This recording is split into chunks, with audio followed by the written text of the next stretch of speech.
काली माता की पूजा पाठ करने वाले व्यक्तियों के मन में या फिर किसी भी अन्य देवी, चाहे वो दुर्गा हो, चंडी हो, चामुंडा हो, चावंडा हो, इन सभी की पूजा पाठ करने वाला जो व्यक्ति है, जो साधक है, वो हमेशा ही अपने मन में सोचता है कि क्या बिना काल भैरव बाबा की पूजा के मेरी ये पूजा संपन्न होगी? क्या बिना काल भैरव को मनाए माता मुझ पर प्रसन्न होगी? या फिर वो ये सोचता है कि क्या मुझे माता के साथ अपने घर पर काल भैरव जी को भी बिठाना पड़ेगा? तो इसका क्या उपाय है? कितना सही है ये, कितना गलत है? क्या करना चाहिए, क्या नहीं करना चाहिए? और क्या उन्हें बिठाना अपने घर में सही होगा या नहीं होगा? या उनकी पूजा घर पर करना सही है या नहीं है? या माता के साथ उनकी पूजा करना जरूरी है या नहीं? इन सारे प्रश्नों के जवाब आज इस वीडियो में आपको मिलने वाले हैं, इसलिए वीडियो को पूरा देखें। और अगर माता के भगत हैं तो आपको वीडियो देखना अनिवार्य है, क्योंकि फिर आप माता की सेवा कर रहे हो और अगर आपके पास ये जानकारी नहीं है तो आपकी सेवा ही अधूरी है।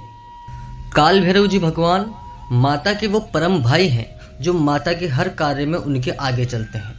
अगर आप माता से किसी भी प्रकार की कोई भी विनती करते हैं, अरदास करते हैं, तो माता आपकी अरदास सुनती है और वो काल भैरव जी महाराज के माध्यम से ही आपका कार्य पूरा करवाती है। आप भली भांति जानते होंगे, अगर आपने काल भैरव जी की महिमा सुनी है, कि शमशान के देवता है, हर प्रकार का कार्य उनके लिए रत्ती भर का है, चुटकी बजाते ही वो आपका कार्य कर देते हैं। अब अगर ऐसे में आप माता की भक्ति करते हैं, माता की पूजा पाठ करते हैं और काल भैरव जी को नहीं मनाते हैं, तो फिर यह आपके लिए अनुचित हो सकता है, फिर आपके कार्य में बाधा आ सकती है।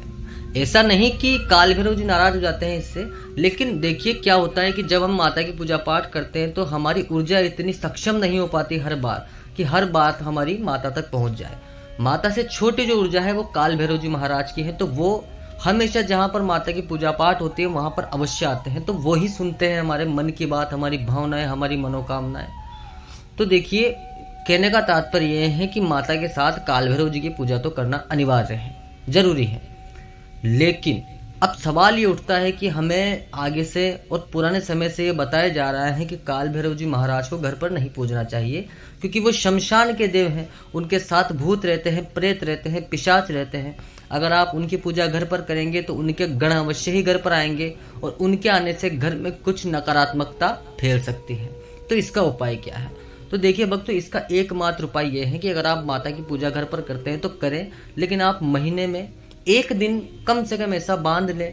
वो अमावस्या की 14 हो सकती है, अमावस्या हो सकती है, रविवार हो सकता है, जो भी आपसे उचित हो, लेकिन वो दिन समय निश्चित कर लें कि इसी दिन मुझे हमारे जो आसपास जहाँ भी काल भैरव जी का मंदिर है, छोटा बड़ा उससे कोई फर्क नहीं पड़ता, लेकिन वहाँ पर काल भैरव जी होने चाहिए। वहाँ ज़्यादा नहीं तो आप उन्हें धूप दीप ही देकर आए और उनसे प्रार्थना करके आए कि हुक्म, मुझसे जो गलती हुई है, भूल चुकी हुई, उसके लिए मैं क्षमा प्रार्थी हूँ और आप हमेशा हम पर और हमारे घर पर कृपा बनाए रखना। तो उससे क्या होगा कि काल भैरव जी भी आप पर कृपा करेंगे, तो फिर आपका जोड़ा पूरा होगा। क्योंकि देखिए, माता, काल भैरव जी और हनुमान जी ये साथ चलने वाले हैं। ये तीनों शक्तियां एक साथ साधक के साथ चलती हैं जब भी कोई माता की भक्ति करता है। माता के आगे हनुमान जी चलते हैं, माता के पीछे काल भैरव जी चलते हैं। तो इन देवों को भी मानना अनिवार्य है। हनुमान जी महाराज को जगत मान रहा है, आप भी अगर कभी कभी उनके मंदिर में जाकर माथा टेक ले तो कोई बुरा नहीं है, उससे आपका फायदा ही होगा। लेकिन काल भैरव जी के मंदिर में जाना अनिवार्य हो जाता है अगर माता की भक्ति करते हैं तो। अगर आप महीने में नहीं जा सकते तो 6 महीने में नवरात्रे आते हैं, 3 महीने में भी नवरात्रे आते हैं, लेकिन जो मुख्य नवरात्रे हम देखते हैं वो 6 महीने में आते हैं। अन्यथा 3 महीने में आने वाले गुप्त नवरात्रे होते हैं। उन 6 महीने में नवरात्रों में अगर आप एक बार भी जाकर उनके यहाँ माथा टेक लेते हैं, एक नारियल भी अपनी श्रद्धा से उनको चढ़ा देते हैं, तो वो आप पर कृपावान हो जाते हैं। इसलिए भक्तों याद रखिए, माता के साथ काल भैरव जी की पूजा करना अनिवार्य है अगर आपको अपनी भक्ति का पूर्ण फल चाहिए तो। जब आप माता के साथ काल भैरव जी की पूजा पाठ नहीं करते हैं या उन्हें नहीं मानते हैं, उन्हें नारियल नहीं चढ़ाते हैं, उनकी पूजा उन्हें नहीं देते हैं, तो आपकी साधनाएं विफल हो जाती हैं। अधिकतर हमने देखा है कि जब बिना काल भैरव जी की साधना के कोई व्यक्ति सीधे माता को प्राप्त करने की कोशिश करता है तो काल भैरव जी उसके काम में अड़चन अवश्य लगाते हैं।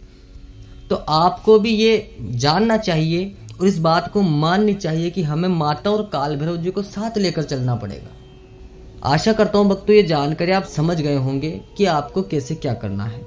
घर पर पूजा नहीं करनी है आपको, मैं फिर सचेत कर दूं, आपका आसपास जो भी मंदिर है वहाँ आप जा सकते हैं।